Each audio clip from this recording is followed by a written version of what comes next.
لە سەرلەبەیانی ئەمڕۆ کوردستان 24 دەستی کردووە بە ڕووماڵێکی جیاواز وەکو ئاماژەمان پێ کردووە باسمان کردووە بە بەردەوامی ئەمە بۆ دەستپێشخەری تەبایی و ئاشتەوایی نێوان هێز و لایەنە سیاسیەکانە لە هەرێمی کوردستان و بە درێژایی ئەو ماوەیە و ئەو کاتانە و ئەو کاتژمێرانە چەندان دەنگ و ڕەنگی جیاواز لە شاشەی کوردستان 24ەوە پەیامی خۆیان پێشنیارەکانیان هەم ڕەخنەکانیان ئاراستەی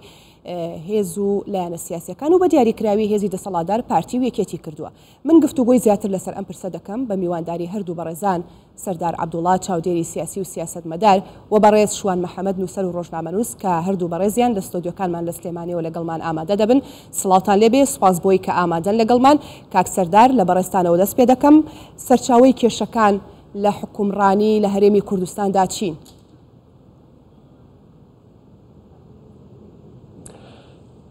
سەرچاوی کێشەکان زۆرن و ئێمە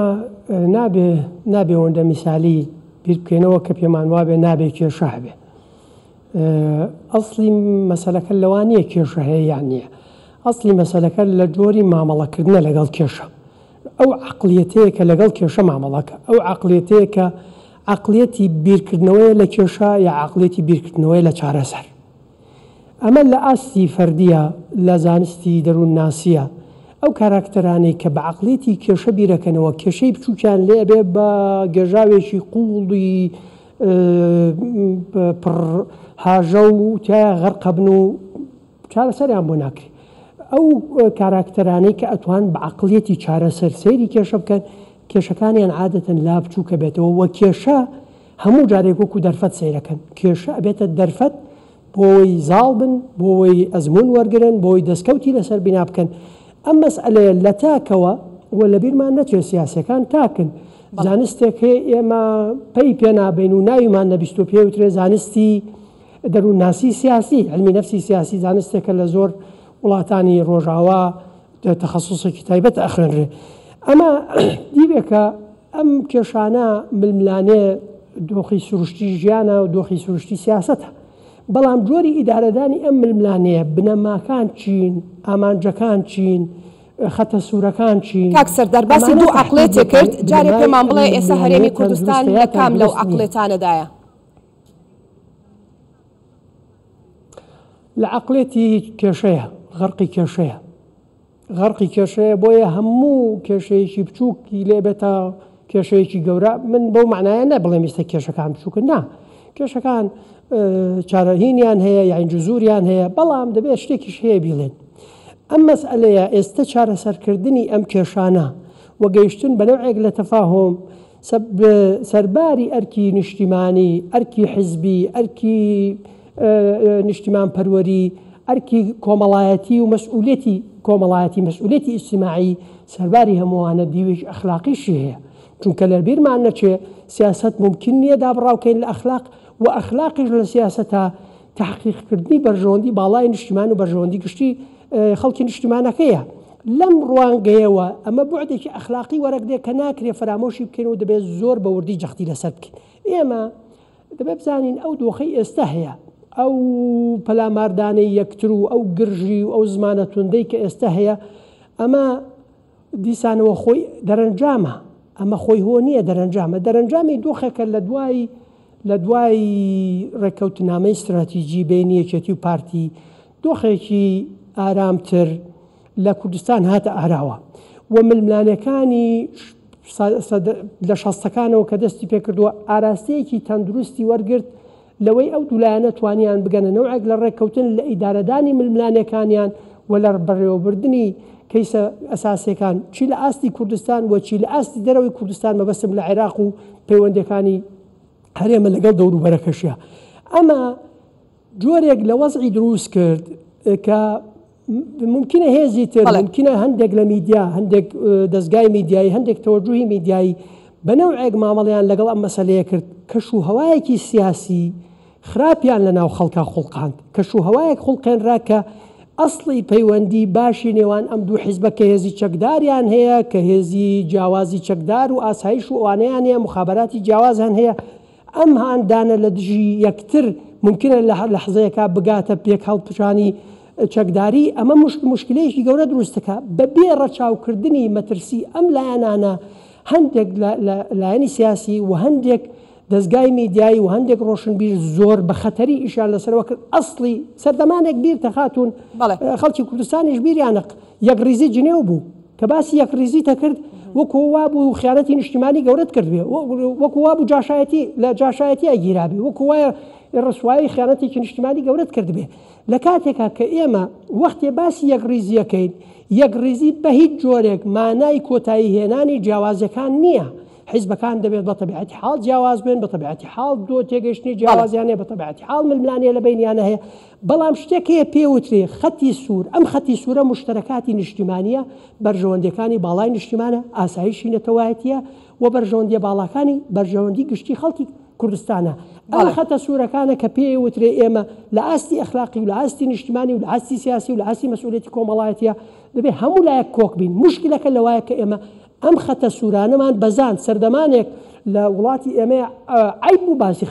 خەتی سوور یعنی چی من باوەڕم بە خەتی سوور نییە ئەم جۆرە کەش و هەوا کۆمەڵایەتی و تێگەیشتنە ترسناکە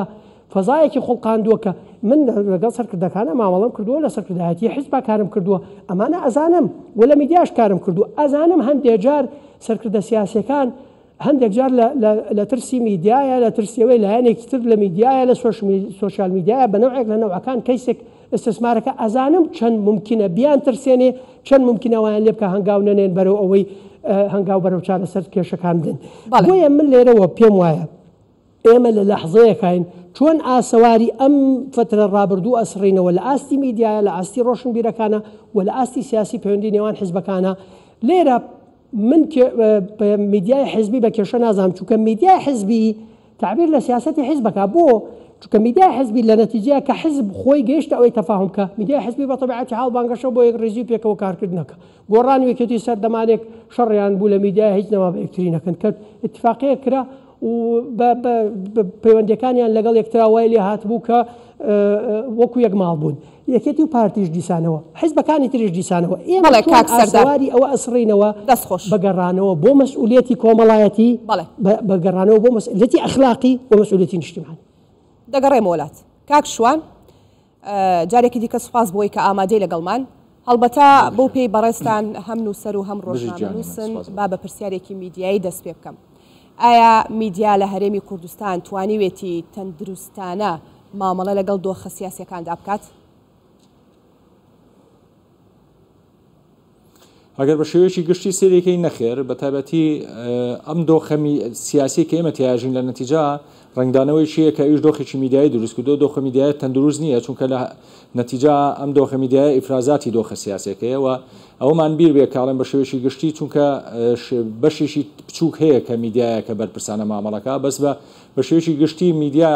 ئەو میدیای ناوی میدیای حیزبە ناوی میدیای سێبەرە بە شێوەیەکی گشتی خراپ مامەڵاکە ئەم میدیا ناتوانین لەو کاتانە هەڵی بسنجێنی کە بە تایبەتی ئاستەنگ و کێشەکانیانە پێشوانێ وەکو ئێستا ببینە یەک ژمارە میدیای حیزبی و سێبەر و هی بەرپرسان و هی بێساحب بەڕاستی ئەوەی کەلەوێ ئاگوزارێ لە هیچ شوێنێکان ناگوزارێ لە دەستەواژەی خراپ لە وتاری خراپ لە نەفیکردنی بەرامبەر لە دروستکردنی تونند و تیژی ئەمە شەگەڕێتەوە بۆ ئەو پارە سیاسی کە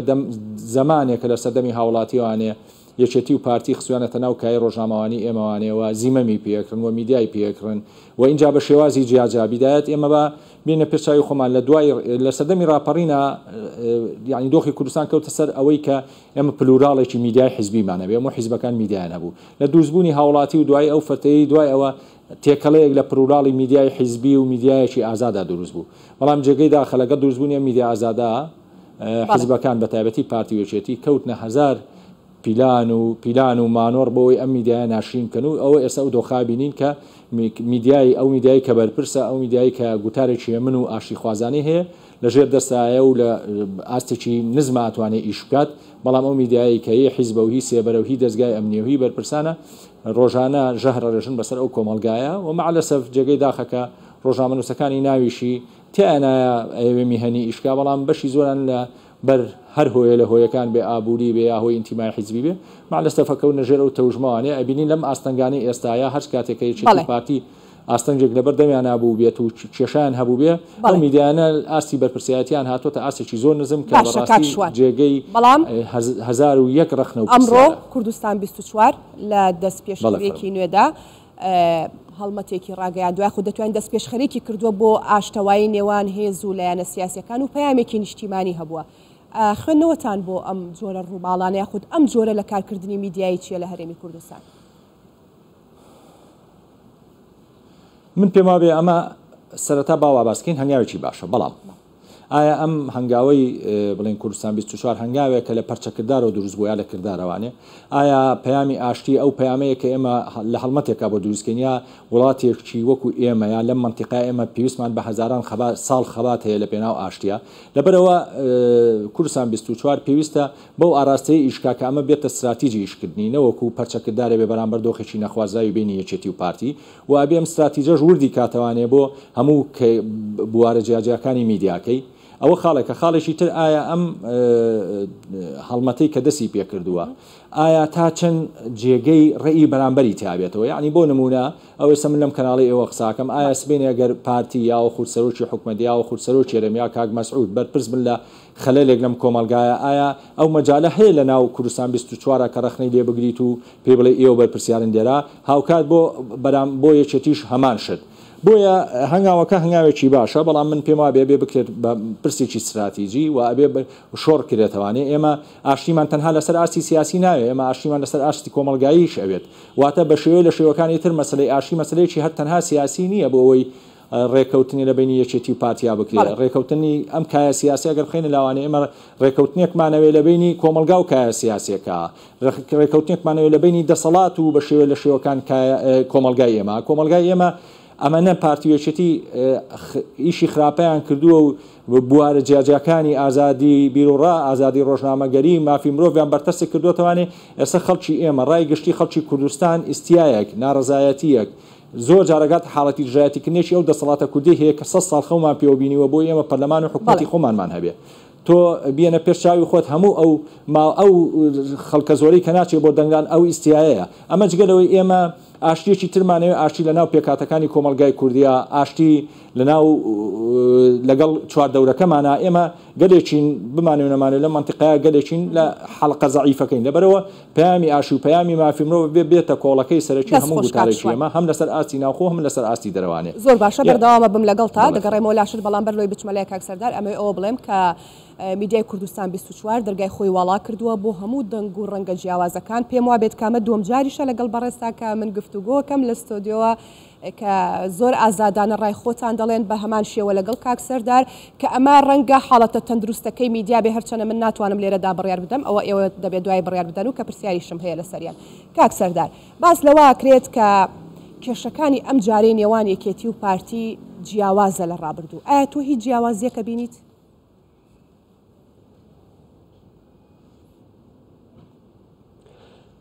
ئەزانی کێشەکە لەوایە کە ئێمە لە دۆخێکەوە چینە دۆخێک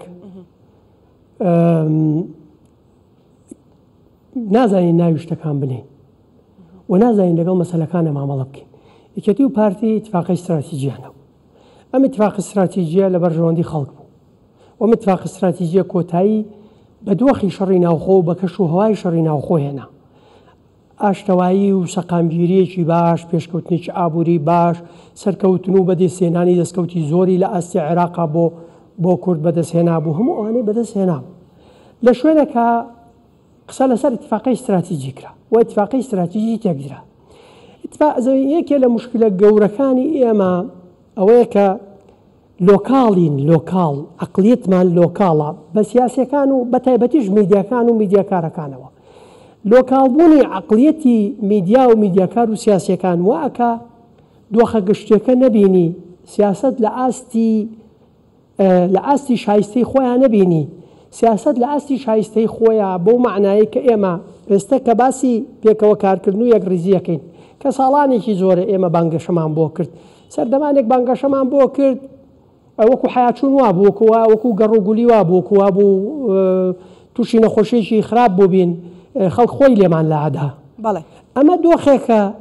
کە ئەمە ئەخوڵقێنی عەقڵیەتێک ئەخوڵقێنی کە ئەمە قبوڵ ناکە بە تەبیعەتی حاڵ. ئەمە دۆخێک سیاسیش قبوڵەکە دروستەکە کە سیاسەکانیش ناتوان یەکتر قبوڵکەن، ناتوان حوار بکەن. ئێمە گەیشتوێنێتە دۆخێک لەبیرمان نەچێ ئەگەر بچینەوە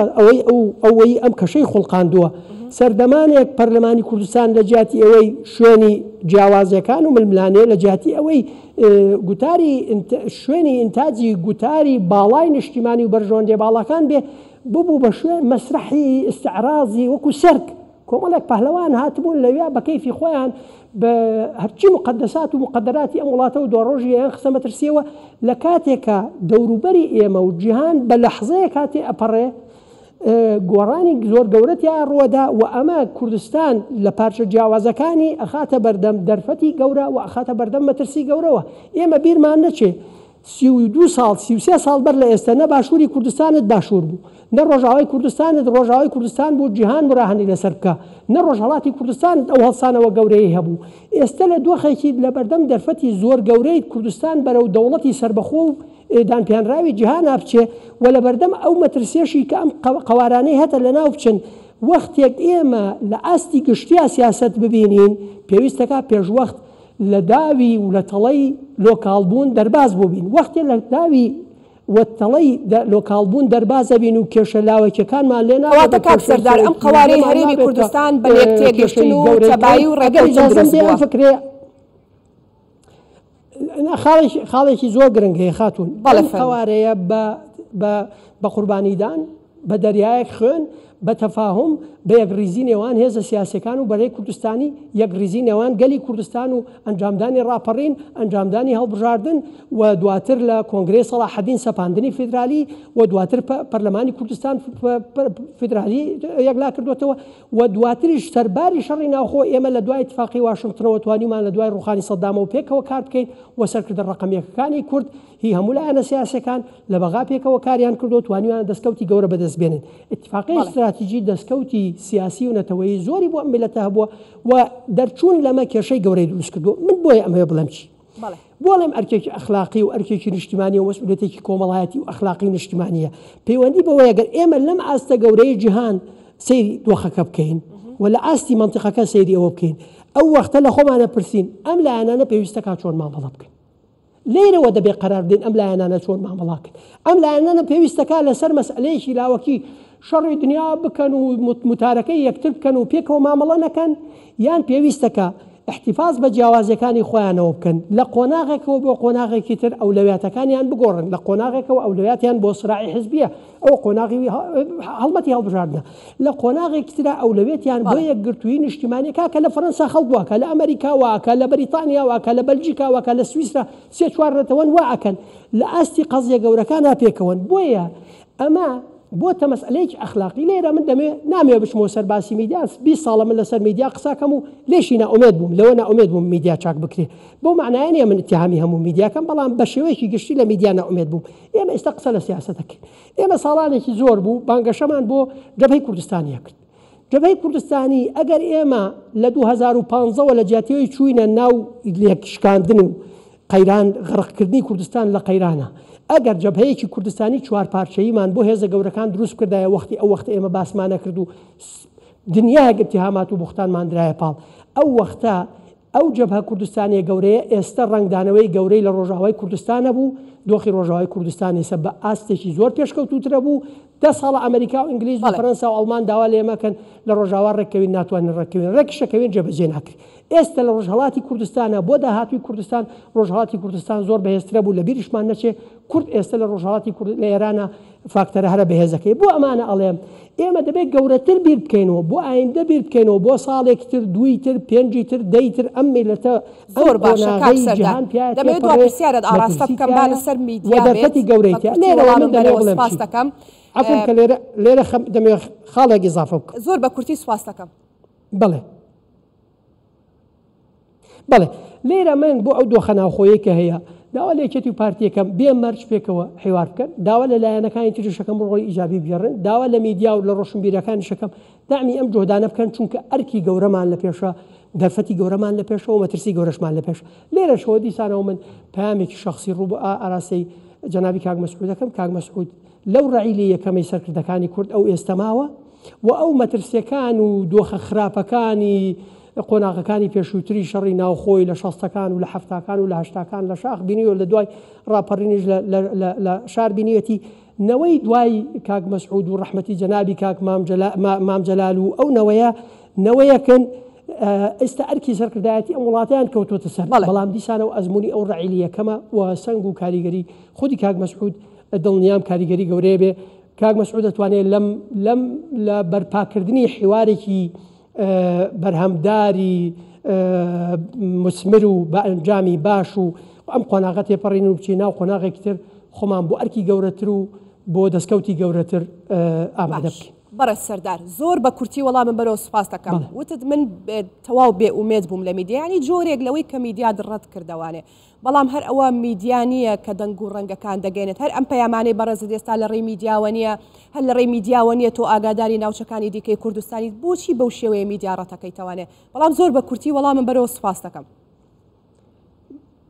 من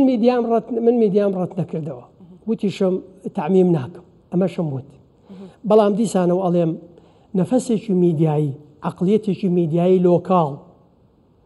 کە هەموو گوتارێکی نەتەوەیی و هەموو پێکەوە کارکردنێک و هەموو کوردستانیەتێکی خوات بێ پێ دەڵێ کوردایەتی فاشیزمە شینۆخە پێ دەڵێ کوردایەتی فاشیزمە وەختێ دانیشی پێی بڵێ والله یەک بەڵگە هەیە کە کورد ممکنە مەیلێکی فاشیزمی هەبێ تۆیت ئەوەی کە ئەڵێ کوردایەتی فاشیزمە ئەسڵەن نە لە فاشیزم تێگەیشتووە نە لە کوردایەتی تێگەیشتووە کورد ناتوانێت فاشی بێ ئەمە عیلمە من ئێستا مەجالی بەرنامەکەی تۆ نییە شەرحیکەم بەڵام ئەوەی کە ئەڵێ پێم بڵێ کورد مەیلی فاشیزتیان نییە پێ دەڵێم چۆنتیان نیە کورد توریشتە نییە بەڵگەشم چییە ئەوەی کە پێ دەڵێ کوردایەتی فاشیزمە خۆی مەیلی فاشیستیتیایە بەڵام بزانە دەمێ پێت بڵێم چی من باز لە عقلێتێکی ئیقسایی ناو میدیاکەم باز لە عقلێتێکی لۆکاڵی ناو میدیاکەم من شتێک بەبیر جەنا بدەێنمەوە ساڵی 2017 ئەو ڕۆژەی دووس خورمات و داگیر کرا ئەو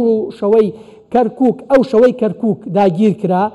بە سەرۆکایەتی جەنەڕاڵێکی ئێرانی بە دەڵاڵی برەتما گۆرکە کەرکووک داگیر کرا دیسانەوە گرژەیەکی ئەعلامی دروست بوو من شەوەکەی لە کورتسات مقابلە مەبوو ساعت 8 دواتر هاتمە ئەم کەناڵی ئێوە لەوێ ژوتم و لێرەش داوام کردم ئەم شەڕی ناوخۆیە میدیا ڕاگرن ئەم کەناڵی ئێوە یەکەم کەس بوو لە ئەسنای بەرنامەکەیە پێشکەشکارەکەتان وتی ئەوە لە ئیدارەی کەناڵەکەەوە پیاوتم ئێمە یەکلایەنە خۆمان یەکلایەنە ڕامان گرتووە من پێت ناڵێم من قسەم لەسەر میدیانیە لەسەر عقلێتی میدیایە عقلێتێکی لۆکاڵە عقلێتێکی عقلێتێکە بانگەشە بۆ عێراقچێتی و ئێرانچێتیەکە من باسی ئەم میدیایەکەم باسی عقلێتەکەم باسی میدیانە دەست خۆش کاک سەردار بەڕێز شوان باسی کۆمەڵێک گۆڕانکاری و پێشهات و ئاڵنگاری کرد کاک سەردار لە ناوچەکەدا کەواتە هەموو پێشهات و ئاڵنگاریەکان یاخود گۆڕانکاریەکانی هەرێمی و نێودەوڵەتی داوامان لێ ناکات کە لە ناوخۆی هەرێمی کوردستان دەبێت ناکۆچیەکان وەلا بنرێت و قەواری هەرێمی کوردستان پارێزراو بێت جانەکەم وڵا جاخۆ ئەوەی کە من و تۆ داوایەکەین ئەوەی جێبەجێ ناکە حیزبەکانە بەڕاستی بۆ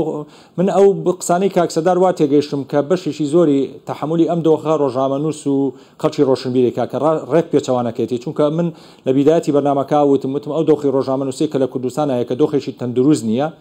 زایەی بەرهەمی کایە سیاسیەکەیە بەرهەمی ئەو پارە سیاسیە کە ڕشتویانە حیزبی ئێمە لۆکاڵە لەبەرەوە میدیاکەشی لۆکاڵە بێ لە ساڵەوە 95 میدیا ئێمە میدیا حیزبی و سێبەر و هی بەرپرسان و دەستگا ئەمنیەکانە خۆ میدیانە چێ قیادەیەکە چێ تەوجیهەکە حیزبەکە تەوجیهەکە لوتکەی حیزبەکە تەوجیهەکە کە خەڵکێکی لۆکاڵن دوایەوە چێ ڕێی لە یەکێتی و پارتی و سەرکردەکان یەکێتی و پارتی گتۆ لۆکاڵ بن خۆیان ڕوئیان وایە پەروەردەیان وە هاتووە ئەژنا ئەسە باشین دەرفەتە بۆ ئەوەی کە هەنێ کارکتەری سیاسی هەیە کە لە لۆکاڵی دەرچێت باسی ڕێکەوتین استراتیژی کرد ڕێکەوتین استراتیژی کاک سەردار ئەگەر ئێمە هەرچەنە ئەم بەرنامەیە کاتی ئەوەی نییە ڕێکەوتین استراتیژی ڕێکەوتنیەکە کە لە یەکەم لەسەرەوە سەپێنراوە بە خوارەوانێ دووەمینیان کاکە ئێمە گەربیرمان بێتوانێت ئێستا بەشێک لە فلیجی کۆمەلگای ئێمە و نوێنەبوونەوەی ڕەتی هەیە بەوەی کە هەموو ئەو ڕێکخراوانەی کە لەسەر ئاسی کۆمەلگای مەدەنیە یەکیان گەر ڕۆژنامەنووسانە نازام ئەندازیارانە هونەرمەندانە چییە هەمووی لەسەر ئەساسی بەرەی و حیزبی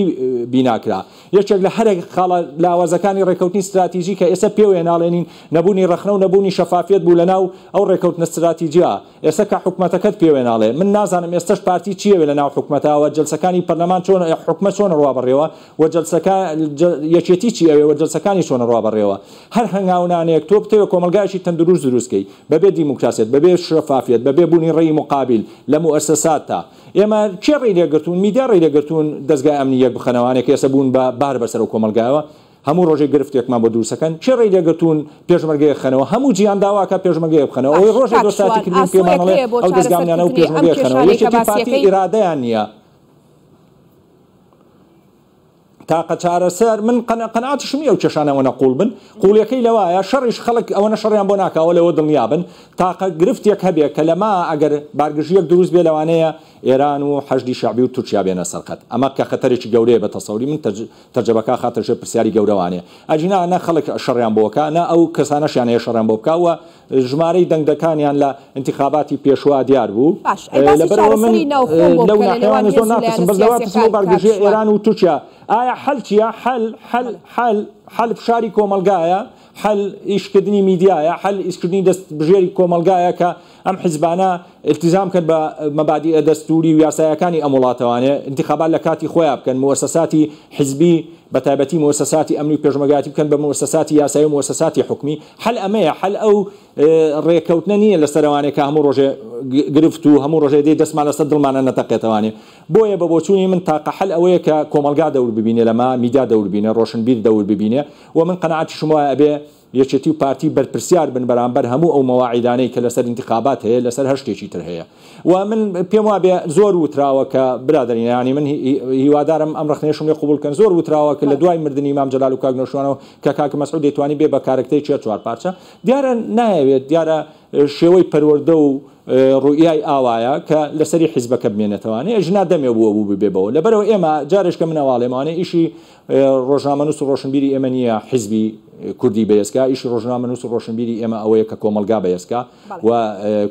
کۆمەلگا بەهێزبوون بۆ خۆی دۆخەکە خاتەوە ئاستی تەندروستی خۆی و من قەناعەتی شمایە یەکێتی و پارتی ئەم شەڕە دەنوکیان هەیە بەڵام لە نەتیجا پێکاتەکان نەسا دووچان پێکاتەیەکی بنەماڵەیی ناوچەین لەبەرەوە بەرژەوەندی مالی و بەرژەوەندی دەسەڵاتی سیاسیان ئاسانە یەکگرتنەوەیان و زۆر کێشە نییە ئەگەر ئێران و تورکیا لیان تێگنێن کە لێشیان تێک بن هەر لایەکیان بچن بەلای ئێران و تورکیا ئەوە بۆ مستەقبەلی خۆیان خراپەوە لە نەتیجا پێشەوەی کە لایەنەکەی ترقوو دەرێ خۆیان قوتە درێن سپاس بۆ هەریەک لە بەڕێزان سەردار عەبدوڵڵا سیاسەتمەدار و بەڕێز شوان محەممەد نووسەر و ڕۆژنامەنووس کە لە سلێمانی و ڕاستەوخۆ لەگەڵمان بوون سپاس بۆ شرۆڤەکانتان.